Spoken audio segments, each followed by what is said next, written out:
Good-sounding religious axioms arise from time to time and become the rage for many. But how many actually live by these good-sounding sayings? One of the recent, often repeated religious themes is faith over fear. It's everywhere. Books, internet sermons, video shorts, and articles repeat this mantra directly or with slight variations. Whole clothing lines are lettered with it. You see plaques, trinkets, and crosses displaying these three words. Yes, faith over fear is everywhere, especially since a pandemic. But are people living what they proclaim? The Bible is filled with examples of people giving in to fear, but also of those who overcame fear. We think of David defeating the giant Goliath, of Daniel in the lion's den, of Shadrach, Meshach, and Abednego defying King Nebuchadnezzar. Then there was Queen Esther, who put her life on the line to save her people. All these stories give us a lift and courage, if only in mind, and if only temporarily. Few, if any of us, will ever face a literal giant, but it's a common metaphor to face Goliath-like trials. Most often these trials are presented in terms of a serious illness, the loss of a loved one, or being turned down for your dream job. Yes, it's true that faith can help us carry on. It's good to overcome our fears when faced with such trials. But this is where I have a problem with the faith over fear fad. We're subject to many trials in life, whether we endure them with faith or fear. Somehow we come out on the other side in due time. But the greatest necessity for exercising faith over fear has less to do with sickness and death than with obedience to God. And I'll make that abundantly clear by the end of this program. Hebrews, the 11th chapter and verse 6 tells us the following. But without faith it is impossible to please Him, for he who comes to God must believe that He is, and that He is a rewarder of those who diligently seek Him. There's a difference between a trial of sickness which we endure, whether in faith or in fear, and that which comes upon us requiring us to make a moral decision. Examples requiring moral decisions are found in the book of Daniel. There we read of 3 young men who were faced with a life and death decision. Chaldean King Nebuchadnezzar set up a giant image and commanded all people to bow down to it whenever the band began to play. This was, of course, a violation of God's 10 Commandments. When the king was informed that 3 young Jewish men refused to bow before his idol, he gave them a second chance with an ultimatum. Notice it in Daniel, the 3rd chapter, and verse 15. Now, if you're ready at the time you hear the sound of the horn, flute, harp, lyre, and psaltery, in symphony with all kinds of music, and you fall down and worship the image which I have made, good. But if you do not worship, you shall be cast immediately into the midst of a burning fiery furnace. And who is the God who will deliver you from my hands?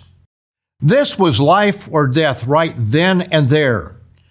It would have been easy to reason that they could physically bow down to save their lives, but not mentally worship it.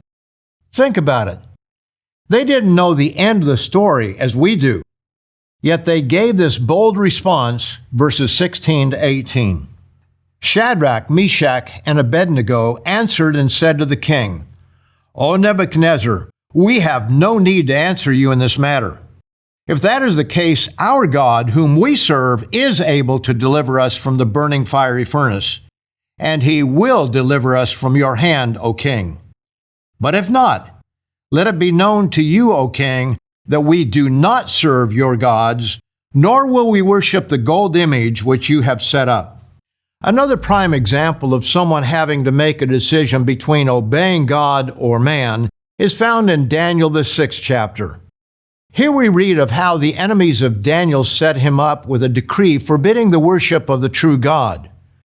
Daniel could have reasoned that he could worship God silently on his bed at night, but he did not give in to such reasoning. Instead, we read in Daniel, the 6th chapter, Now when Daniel knew that the writing was signed, he went home, and in his upper room with his windows open toward Jerusalem, He knelt down on his knees 3 times that day and prayed and gave thanks before his God, as was his custom since early days. Think about it, dear friends. Consider the varying customs and doctrines found in professing Christianity. Some bow down before images of what they erroneously think Christ looks like. Others pray to Mary and/or various so-called saints, thinking of them as intermediaries between themselves and Christ. Some believe faith negates obedience. Others practice infant baptism, while still others only baptize teens or adults. Some observe the seventh-day Sabbath, while others the first day of the week. Is God working everywhere? Does He bend to our every whim? With the multitude of denominations extant today, is it not important to know where God is working? I'm challenging whether people who profess these words truly live by this popular mantra. When Solomon's son Rehoboam refused to lighten the heavy tax burden imposed by his father, the northern 10 tribes rebelled, creating 2 separate nations: the house of Judah, that is the Jews and Benjamites, and the house of Israel. The northern house of Israel chose Jeroboam as their king.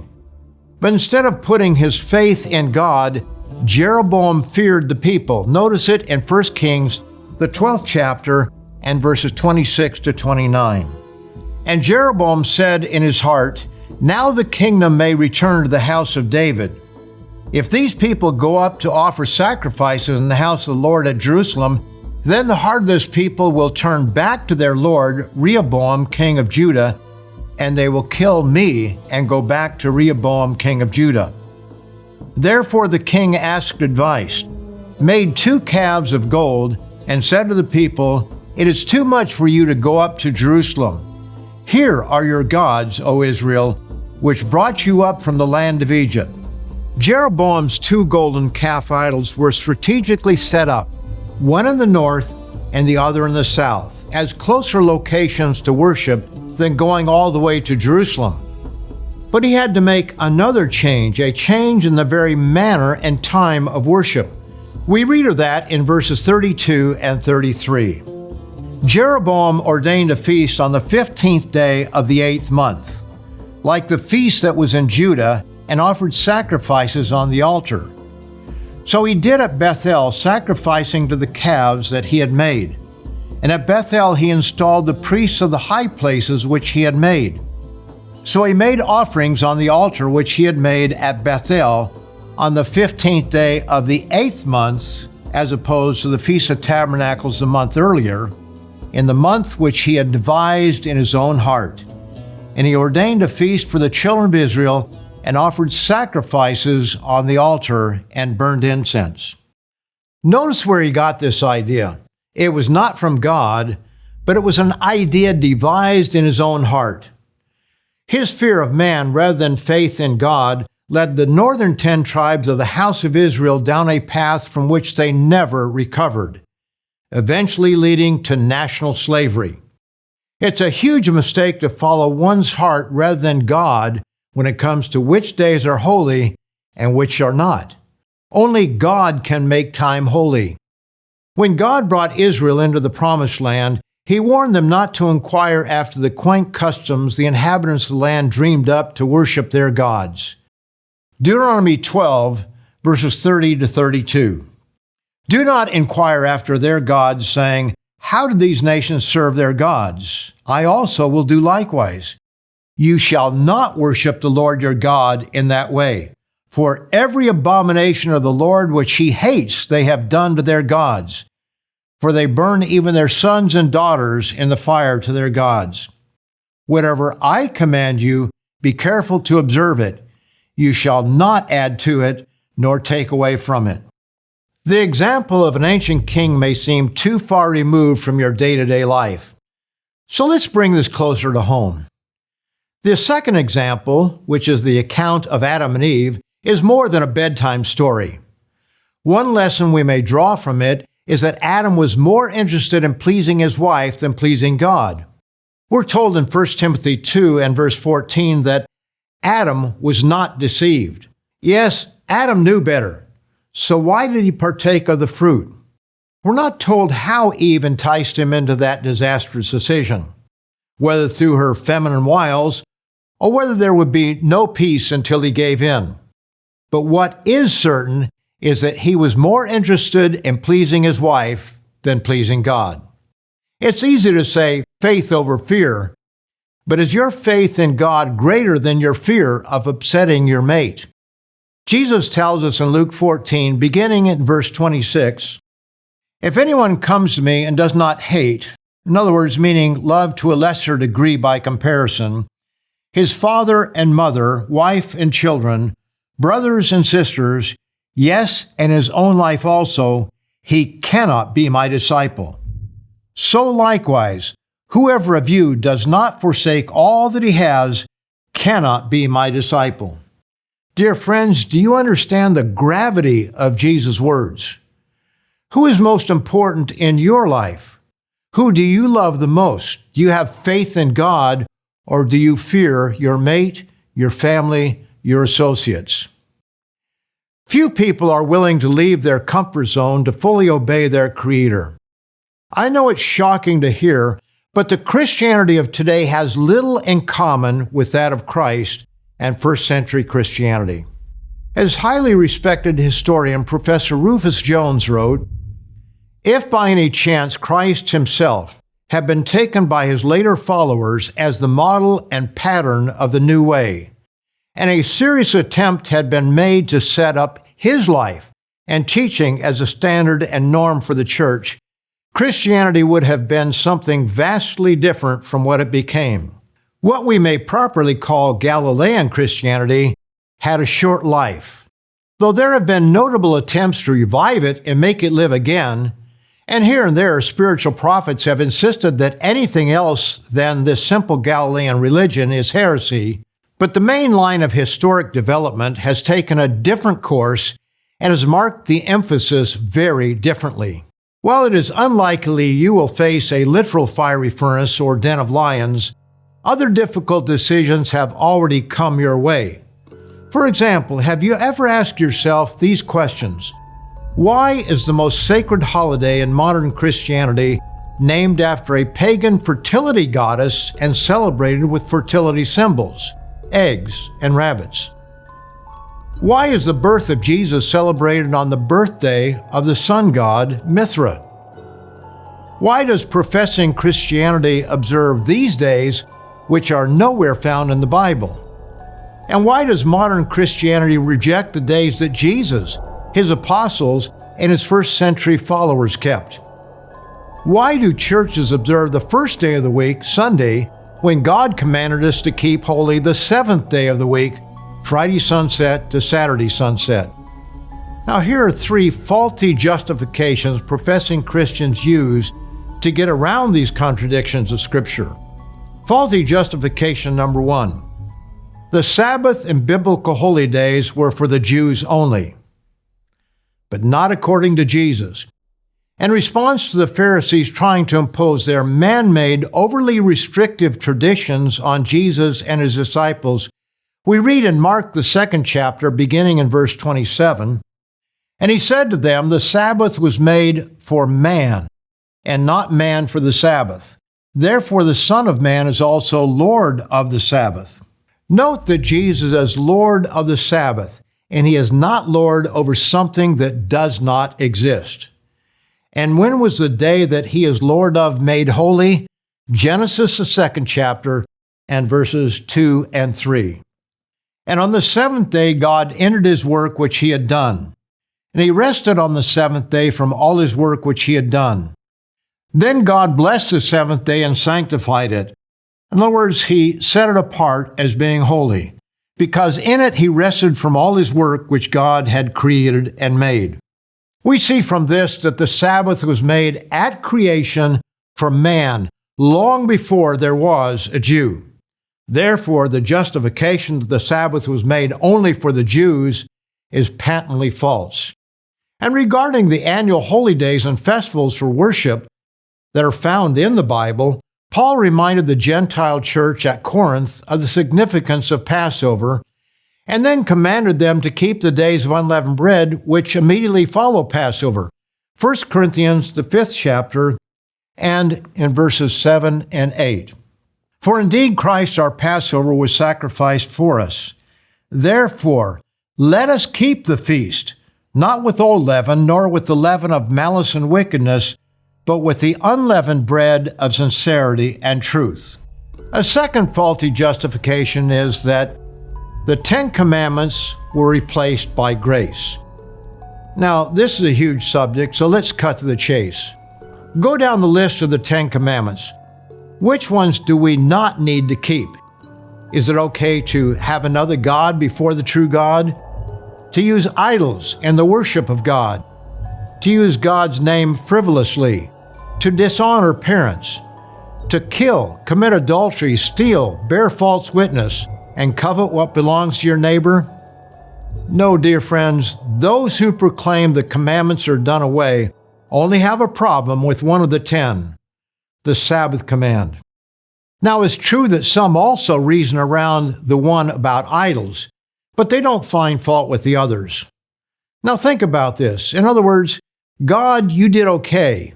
You got 9 out of 10 correct, or in some cases, 8 out of 10. How foolish is that? Then there is faulty justification number 3. It does not matter which days we observe as long as we do so for Jesus. So, dear friends, where is that found in Scripture? And why not simply keep the days that Jesus kept? The fact is that professing Christians choose to keep days made up in the imagination of their own hearts, just as Jeroboam did. Now, let me remind you of that passage that we read earlier in this program, 1 Kings, the 12th chapter, and verse 33. So he, that is King Jeroboam, made offerings on the altar which he had made at Bethel on the 15th day of the 8th month, in the month which he had devised in his own heart. Read the books of 1st and 2nd Kings and see how that turned out. So why don't people simply obey God and observe the days he chose rather than the days that Emperor Constantine and arrogant, rebellious men chose? And that brings me to you. Do you have the faith to obey God, or do you fear men, your boss, your friends, your neighbors, or your family? Look at yourself in the mirror. Ask yourself that question and be honest with yourself. Highly respected historians such as Jesse Lyman Hurlbut explained the transition away from original Christianity. The services of worship increased in splendor, but were less spiritual and hearty than those of former times. The forms and ceremonies of paganism gradually crept into the worship. Some of the old heathen feasts became church festivals with change of name and of worship. About 405 AD, images of saints and martyrs began to appear in the churches, at first as memorials, then in succession revered, adored, and worshiped. The adoration of the Virgin Mary was substituted for the worship of Venus and Diana. The Lord's Supper became a sacrifice in place of a memorial, and the elder evolved from a preacher into a priest. That's a small glimpse into what happened. But why do people today who can read the Bible and read history go along with it? Why do they go along with pagan traditions masquerading as Christianity? The answer is simple. They fear family, friends, fellow workers, and neighbors rather than God. They fear being ostracized by those closest to them. Men and women who know it's wrong to follow a non-biblical tradition are afraid to make waves in their household if their mate has not come to the same conviction. They may be afraid of losing their job over keeping the biblical Sabbath. Teens who know it is wrong to vape or use drugs go along with their peers lest they be looked down upon and belittled. In other words, faith over fear sounds good until you are confronted by an unpleasant choice between obeying God or going down the path of least resistance. You know Halloween is a bizarre and weird custom with pagan roots, but are afraid to make waves. Pleasing friends and neighbors is easier than stepping out in faith. You know Christmas is a fraud with pagan origins, but skipping the Christmas party may jeopardize a future promotion. And who is willing to stir up the wrath of your wife or husband? The answer is simple. Faith over fear sounds good until it comes down to obedience to God. Thanks for watching. If you found this video helpful, check out more of our content or hit subscribe to stay connected. And if you want a free study guide related to this topic, just click the link in the description. See you in the next video.